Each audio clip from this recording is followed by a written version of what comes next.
Panja Ponders about the good things he does.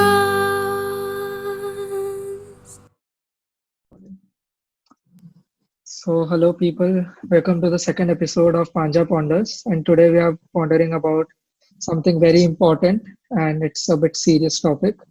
We are pondering about mental health today. And for the same, I have my friend Nishtha here. Nishtha, will you introduce yourself? Hello everyone, I'm Nishtha, and the question that I hate the most is tell us something about yourself. So Okay. I think that's a question that's something all of us have so many dimensions about us. But then today, the most relevant introduction I can give is my name is Nishtha, and I'm the founder of Tranquil Port. It's a YouTube channel where I am intending to create a network for people who are going through mental health issues or for people who have been through mental health issues. And we are trying to come together to spread awareness and support. Awesome stuff. So you can be somewhat treated as a, you know, uh, the, what can we say, as a expert in mental health. I would love to call myself that, but I'm nowhere close. I'm a student in psychology. I'm doing honors, but Okay. soon one day, yes, I'll be an expert. Okay, great.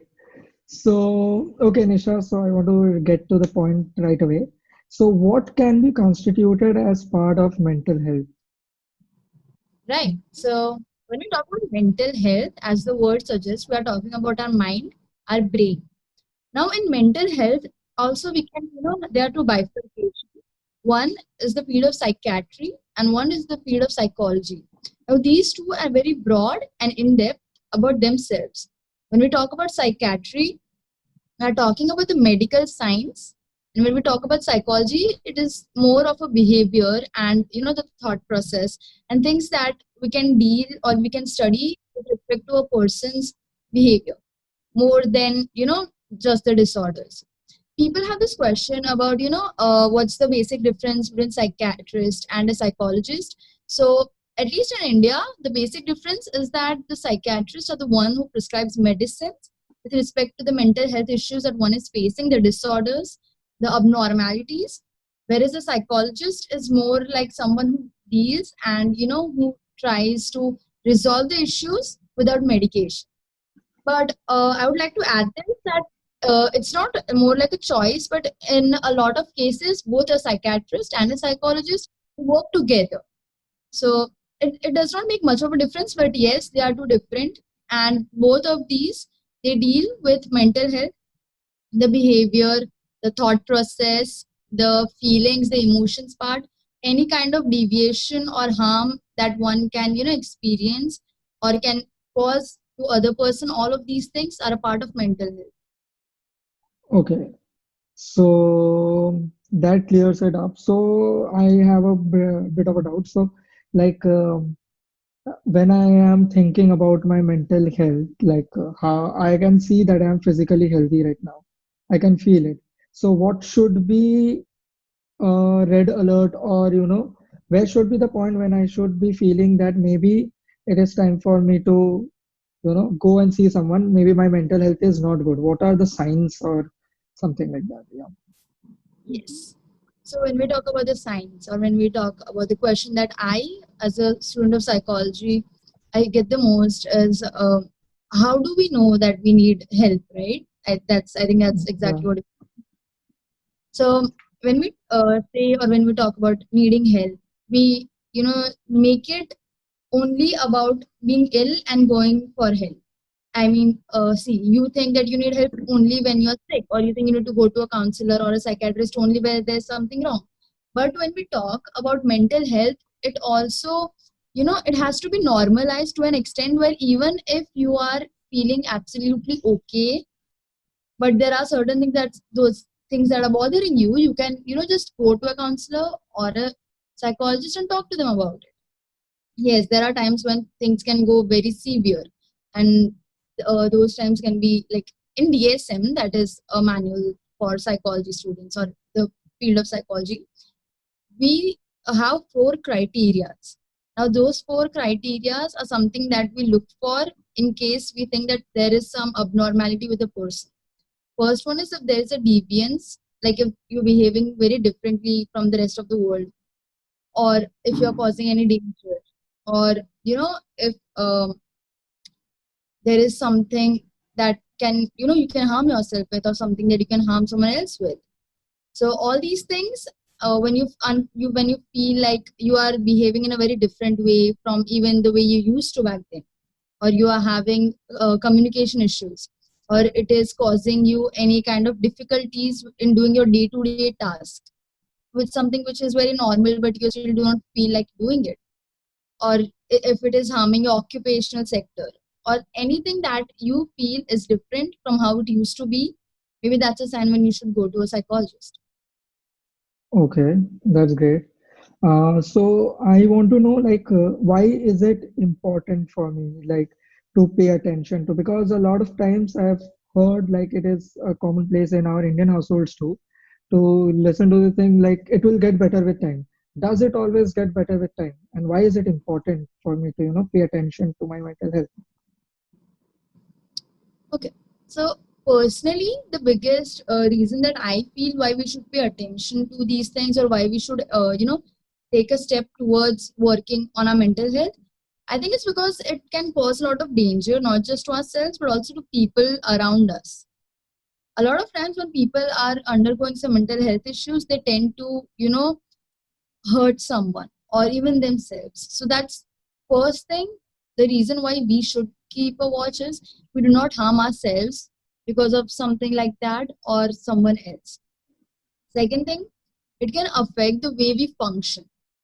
Dysfunctionality can be a very huge, a consequence, as well as the sign of why someone is unhealthy. You have a lot of difficulty doing something that you usually do.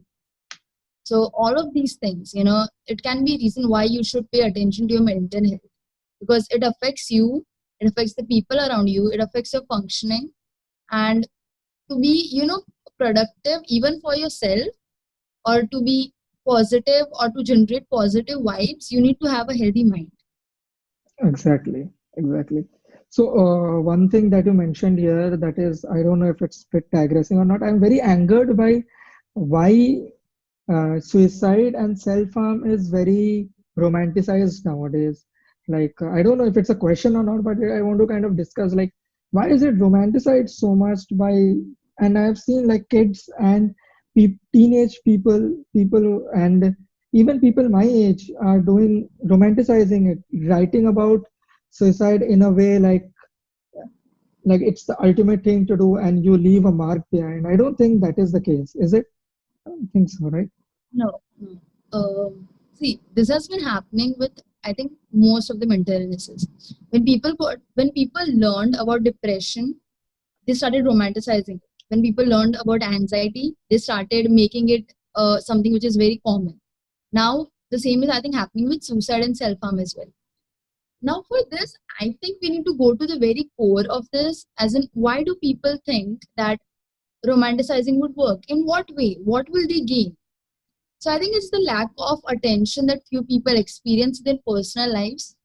So if there's a lack of attention that they're seeking, so they think that if they will, behave in a particular manner, it will help them gain attention. So I think they'll have to work over it, and they'll need to seek help, or they need to recognize why do they think that doing this, or why is attention so important to them. And Exactly. there's this thing that now people talk about a lot. So I think it happened around 2015 or 16 years, around those times, 5 to 6 years from now. So back 5 to 6 years back from now. So what happened? People started talking about ambiverts, if you have heard. The people who are not exactly extroverts, not exactly introverts. Okay, Now, yeah. it's like when we study classic theories, we do not study about ambiverts. Because in classic psychological theories, we only have introversion, extroversion. These are the two extremes. Now, one of the reasons, so some of the studies say that one of the reasons why people came up with ambiversion is because they were extroverts who started to, feel like they want to be introverts. because of how introverts start. People say that introverts are more, into social media. They are more productive there, or they are Yeah. better, when it comes to social media because they are in their own zone. So when extroverts started looking at those things, they felt that there's a need for them to take up that space. So they started to desire introverts or the introversion traits. Because of that, they were not, so they started, this came up slowly and gradually, it came up to said as ambiverts, the ones who are not exactly extroverts, not exactly introverts. But a lot of theories says that ambiversion does not exist actually. It is just the extroverts and the introverts wanting to be like each other. So it's the same Okay. link, same kind of behavior pattern that we see in romanticizing. Okay. That makes sense.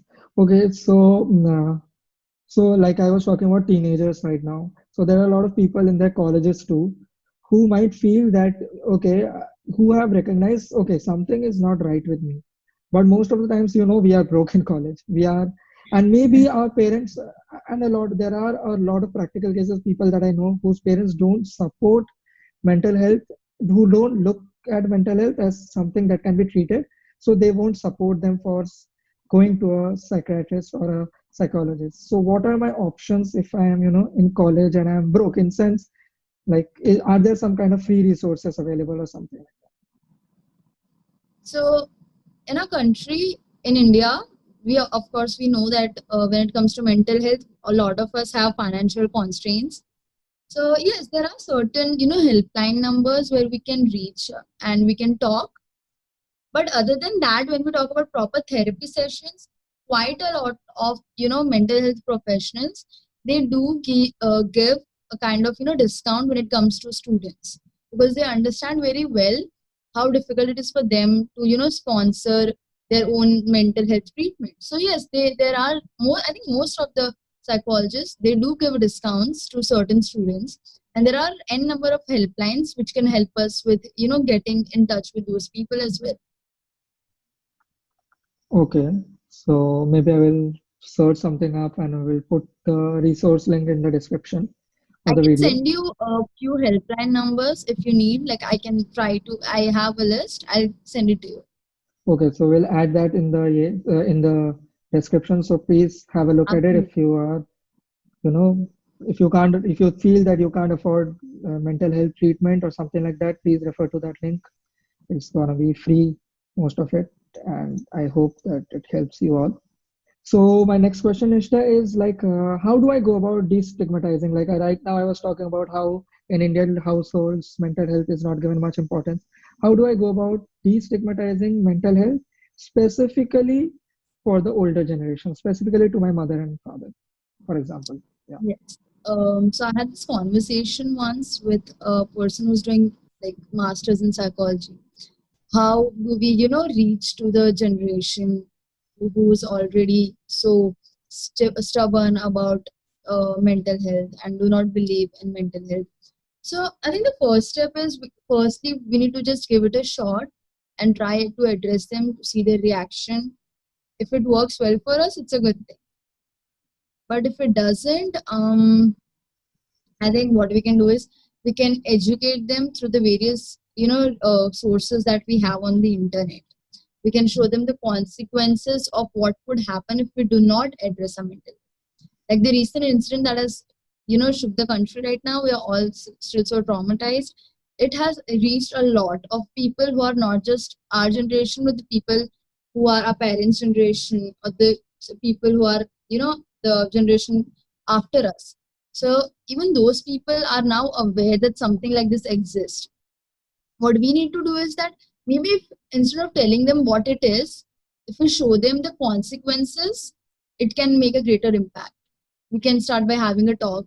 We can educate them. We can show them the resources. We can help them to understand how this actually works. But of course we cannot force them, or we cannot blame them if they do not understand, because our generation, the youth of our country, to be honest, is very very woke, and it would be unfair if we do not acknowledge and appreciate how forward we have come in spreading awareness about mental health and accepting mental health in our country. So if that generation, if they do not really understand, we should first not blame them, and we should, try to approach them in more friendly manner. So if we are talking about, suppose you having some issue and you wanting to talk to your mom, maybe you can try with asking her, does she know about this particular issue? Like, let's take anxiety for example. So when I had to tell my mom about me seeing a therapist, I think it worked in my favor because I'm a psychology student. But then if suppose I did not, have chosen psychology, and if I was just a regular student, I would have started by asking my mom what anxiety is. Does she know about it? Then I would have seen her response. If she was ignorant and if she was not accepting of it, I would try to work on that first instead of telling her directly that I have anxiety.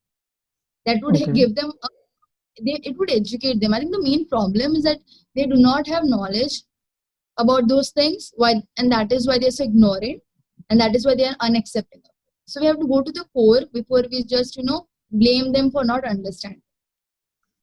Okay, that was a really good example. You really, put out the steps. But here you put out a point like when you had to tell your mom about your anxiety. So this raises a question like a lot of times I have seen people self-diagnose. How dangerous is it? Or is it dangerous? I feel it is dangerous, but you should tell me. It is very dangerous. Now, the reason being, a lot of times we feel uneasy, a lot of times we feel, uncomfortable or out of our normal comfort zone, and whatever we read on the internet, we get a wrong idea out of it. Now, we might see a certain things and we start relating to them, but that is not how it works. When you go to a professional, there is a huge list, there is a long procedure that you have to go through or that they diagnose you with. We cannot relate to three to four things and call it a particular disorder. We cannot, just because we are feeling low, we cannot say that I have depression. Just because I have an issue, talking to a particular group of people in specific, I cannot say I have social anxiety. That's not how it works. Now, what it will do to you is you will label yourself. Okay. And now, even if you do not have something so huge or something so drastic happening to you, since you have already labeled yourself, you will start using it as an excuse to it. You will start, Yeah, harming yourself in, not physically necessarily, but even emotionally and mentally. You will start reducing your productivity, your efficiency, your own health, just because now you think you have this issue. So I cannot do this anyway. That's how it's like a chain. You will start with the very minor thing of you feeling that there's something wrong with you. So self-diagnosing is not just bad for yourself, but also again for the people around you. Why? Because you will behave in a certain way and then just blame it on the issue that you think that you have, even if you are not actually diagnosed with it. okay, exactly. So the point that you put up right now, like it would affect the people around you. So I have seen a lot of times, I've seen a lot of my friends getting into relationships that are clearly toxic when I see it from my point of view. But every time either party claims it is because of their mental health. So is it okay for you to be and how should I be like, okay, there are two parts to this question. Is it okay for me to be a shitty person and blame it on my mental health, me being a shitty person? Second, if I know my partner or even my friend has some kind of mental health, how should I be around them? And yeah, so Okay. Yes, so I agree that a lot of time people do tend to do that. But then when we go and seek professional help, I think one of the most basic things that we are taught is to be okay with the fact that this is something which I'm going through and it's okay. Second is to, not use it as an excuse. So the reason why few psychologists or, even therapists, they do not tend to, label you, or they do not tell you exactly what issue you have, because they do not want you to, diagnose yourself. Now that they've already diagnosed you, they do not want you to label yourself with it. They do not want you to use it as an excuse for, roaming around in an immoral. So it's of course wrong to do so because your mental health is just a small part of you. It is not who you are. I have depression, so that means I have an issue of depression. That does not mean Nishtha is a person who's depressed, and that's not the only definition of me. That is not who I Exactly. am. That's not how I define myself. So when we talk Exactly. about people being shitty to others and then blaming it, so we always have a side of us which is not affected by mental health in a way. The person who we really are. So if we tend to Exactly. blame it on mental health, we are actually just using it as an excuse because we do not want to take responsibility of the mistakes that we are trying to commit or we have already committed. Okay. So to escape the responsibility, to escape that guilt, maybe in certain cases, we just find an excuse. But that's not Okay. how it works. Now, when we talk about the second thing, in case suppose you and I, for instance, we work together, I do have an issue and I end up being mean to you sometimes, or I have weird outbursts, and then you don't really understand what just happened because in certain cases people might just have outbursts and they are just okay 5 minutes later. So in Yeah. those cases, there is a huge possibility that I did that unintentionally. Like I don't mean to do that to you. Okay, it just happened. So in those cases, what you can do is you have to be accepting of the fact that maybe I am going through something. So you do not just come at me and go like, "What's wrong with you? What was that?" You come to me and you can say something like, "Is everything okay? Or is something wrong? Can I do something about it?" Because something that just happened, it's not usual, or you don't do that so often. Is everything all right? So you provide a safe space, you try at least, so that if there is actual issue, they can tell you about it. So the first thing and the most basic thing that we can do when we, observe some abnormal behavior or abnormalities is we try to provide them a safe space. Now again, when we talk about safe space, the safe space is mainly focused on listening and not advising. We Mm. if we are part of mental health field of professionals, we do not or we should not and we cannot actually give advices and kind of suggestions to people if we do not know much about that particular issue. We can Exactly. advise one seek for professional help. We can give them a safe space to share if there's something is bothering them a lot. Yes, we can always be there to listen.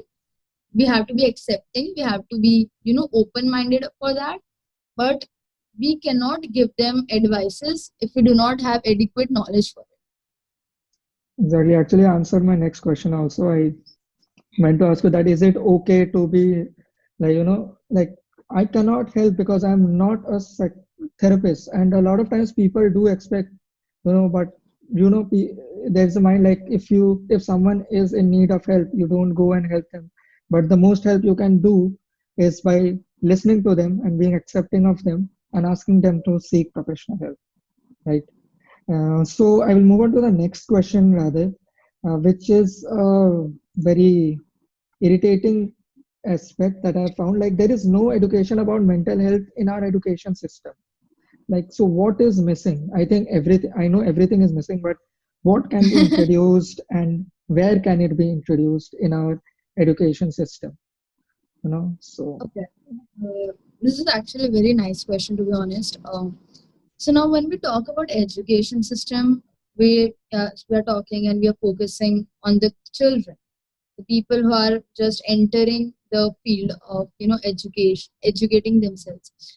Now, to be honest, personally, I think we look at it as a vertical, format. Like there is home, then there's school, and then you learn something, and then you go to high school, and then you again learn something, and you go to, mm, like universities again.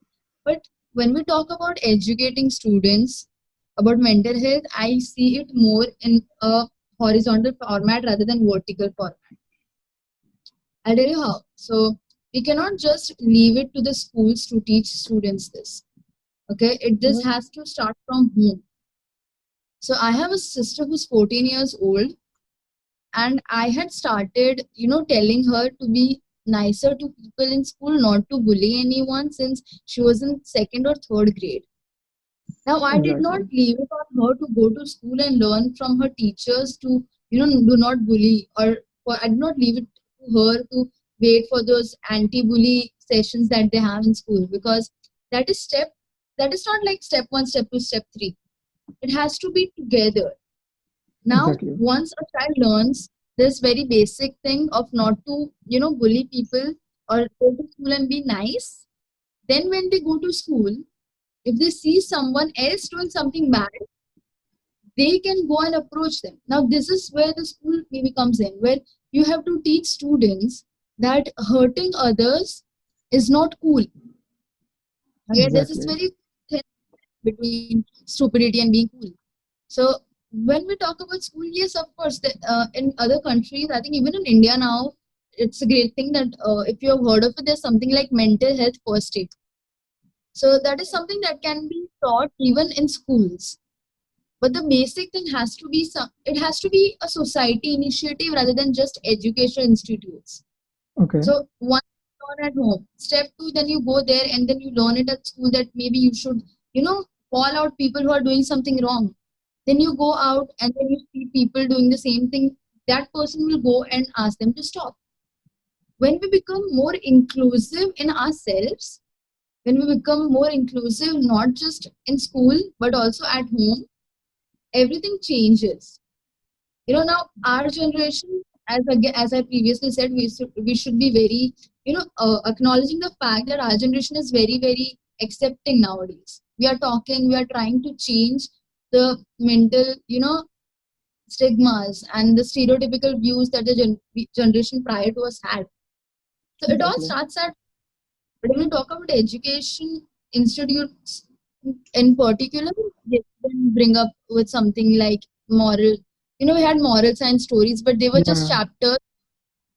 They were not something that they were asked us to implement. But that's not how Exactly. it works. We should have something like role plays to spread awareness in class. So they should have something like as I said, mental health first aid. They can teach the students after the middle school. The high school students can learn about mental health first aid. Now, this again brings me to my point, which is very important, that as a student in psychology, with the grades that I had, my dad did not want me to go for arts or humanities. He wanted me to, pursue something in science, or maybe then or commerce and do MBA or something like that. So why do we think that doing arts or humanities is not a good thing? Because since the beginning, we are taught that science is the noble pursuit. So Yeah. all of this comes from the beginning. So similarly, if you want to, teach kids to be, nicer to each other and to grow up as individuals who understand the importance of mental health, you have to begin it not just at home, not just at school. It cannot be one particular center. It has to be horizontal. It has to come Yeah. from everywhere. It So has to. Yeah. like, few years from now, I do not want a kid who's in fifth grade right now to go, when he's 10th grade. I do not want to see them trying to convince their parents to let them take psychology, Yeah. because by that time it should be something which we see as important as now we if in fact parents are proud if their children choose to be doctors, but those same children would face an opposition if they try to be mental health advocates or mental health professional like psychologists or counselors. Yeah. That is how they have always been ignorant about mental health. Yeah. So I think that's how it's cool. It is more of a horizontal process. Okay. Yeah, so it has to come off as a societal effort rather Exactly. than a single center. Yeah, so that makes sense. So that brings me to my final question, and it is one of the most important questions that I kept for the last. It is how do we firstly make mental health uh, pop culture, which I think you have answered a bit by making it a societal. Yeah. But okay, so I would like to take the recent example that happened. So everyone becomes a mental health advocate, a mental health supporter as soon as some kind of event happens, like the one that happened recently. But after that, everyone forgets about it. So how do we make mental health a pop culture? I know we are making great strides right now, but what more can we do? And what more can we do to make it a mainstream thing? So we have come a long way, to be honest, from past with respect to how everything was when we talk about mental health 10 years ago. In 2020, it's pretty good. So I think that is because when we talk about making it a pop culture thing, making it very mainstream, making it not, I think the word you were meaning to use was normalizing it, right? Yeah, How do we not? exactly. Yes. So when we talk about it, we have like our generation and the coming generation, we have this, uh, you know, an advantage, a very huge advantage of the internet. Okay, we can reach books, we can read journals, we can reach magazines, we can reach people who are into these kind of streams of mental health. We can reach them very easily.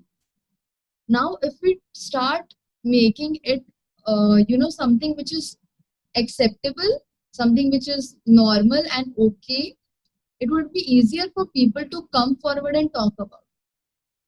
See, something like migraines.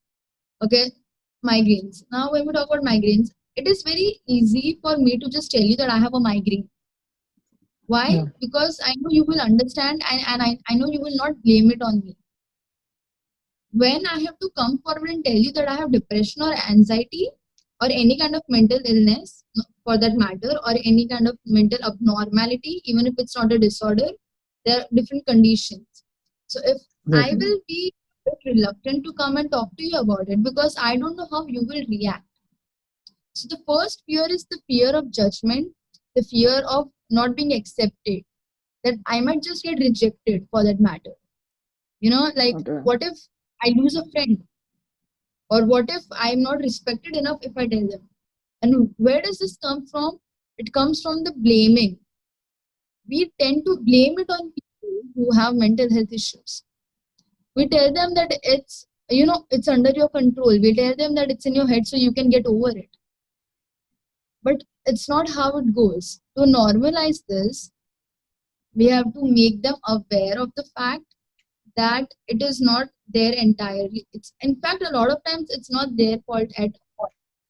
It just happens to them. No one chooses to be mentally ill. Mental disorders are not a choice for that matter. exactly. To normalize it, we have to first educate ourselves. We have to first be aware and educate ourselves in the right manner. A lot of people do this just because it's cool. At least now, yes, because they want to make themselves look better in front of their peers, that I'm talking about this thing, I'm aware of this thing. That is not actual awareness. What we talk about on internet, reading from websites which are not reliable, just looking at posts of self love, it's not that easy. Okay, It is a mode of entertainment, yes, but it can be used in at our benefit also. But it depends on who you're referring to, what you are referring. There are a lot of mental health professionals who have come forward, and they have started their own Instagram pages, their own Twitter handles, Facebook. So we need to look at those things. We need to educate ourselves through their post because they know what they're talking about.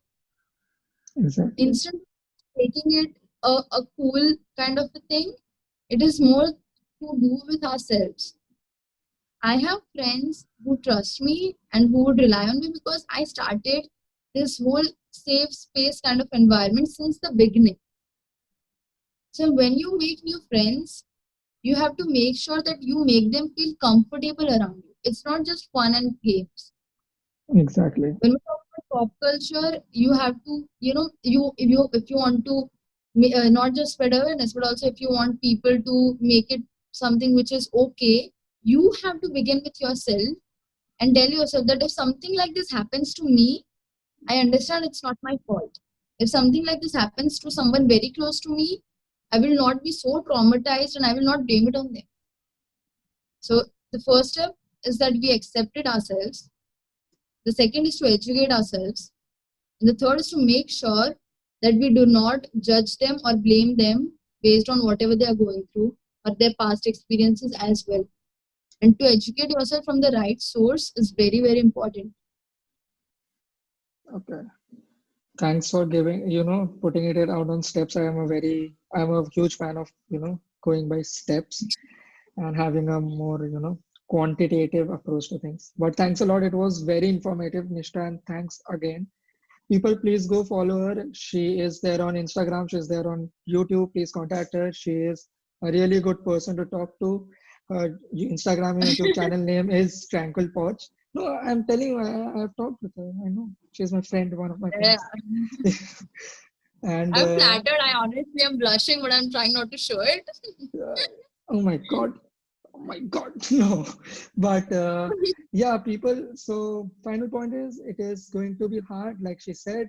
But we are in this together, and please seek out help, and please stay away from people who are not accepting of you. It can be anyone, I guess. And we'll be posting the resources that Nishtha is going to send me. I'm going to link you up to her channel. Please go there. There is a lot of more in-depth and more informative videos there.